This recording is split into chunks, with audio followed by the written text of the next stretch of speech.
What are some of the mitigation measures taken by the Ministry of Finance to deal with these negative impacts on the economy? Actually, we have a comprehensive crisis response in different perspectives. But to be honest, we never actually anticipated such a crisis where the movement of maritime movement would be disrupted. And this is the first of its kind to us.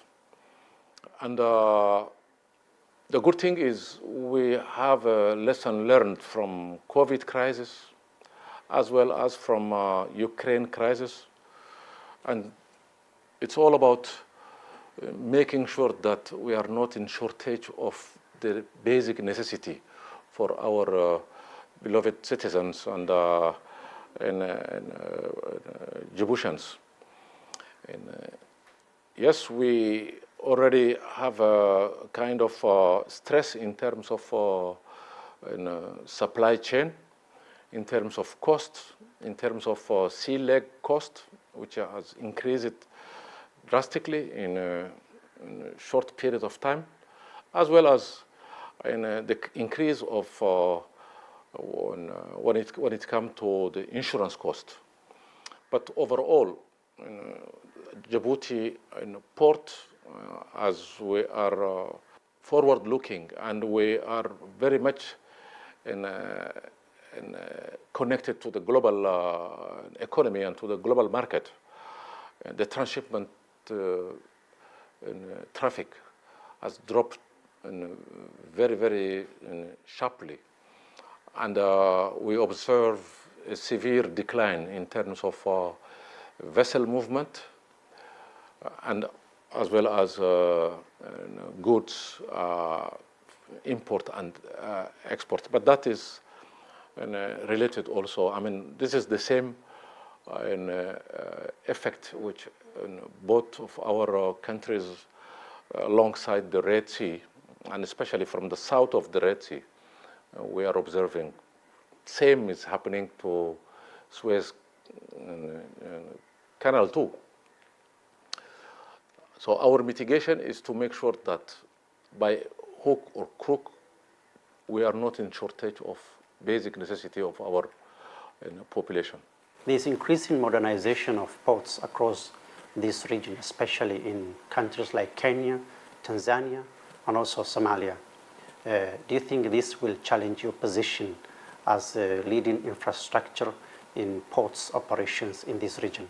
As you are well aware, we invested heavily in port and infrastructure, as well as in connectivity from the world to the region, and especially to the continent of our African continent, and more specifically to the region, including Ethiopia, which is our largest partner, with whom we developed an interdependence in our economies.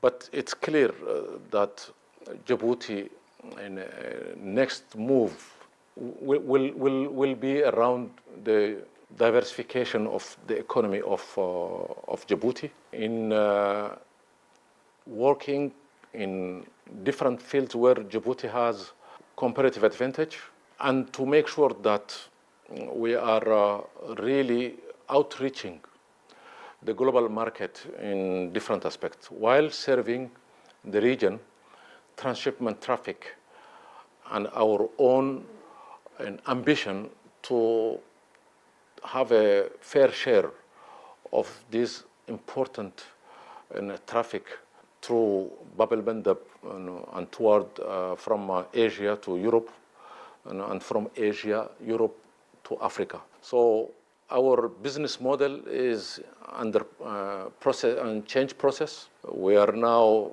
focusing on diversification. We are developing when it comes to the climate change challenges, and formulating a comprehensive strategy in order to also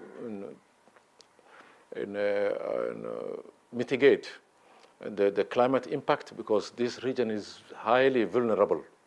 In Djibouti and the whole Horn of Africa remain one of the most vulnerable region.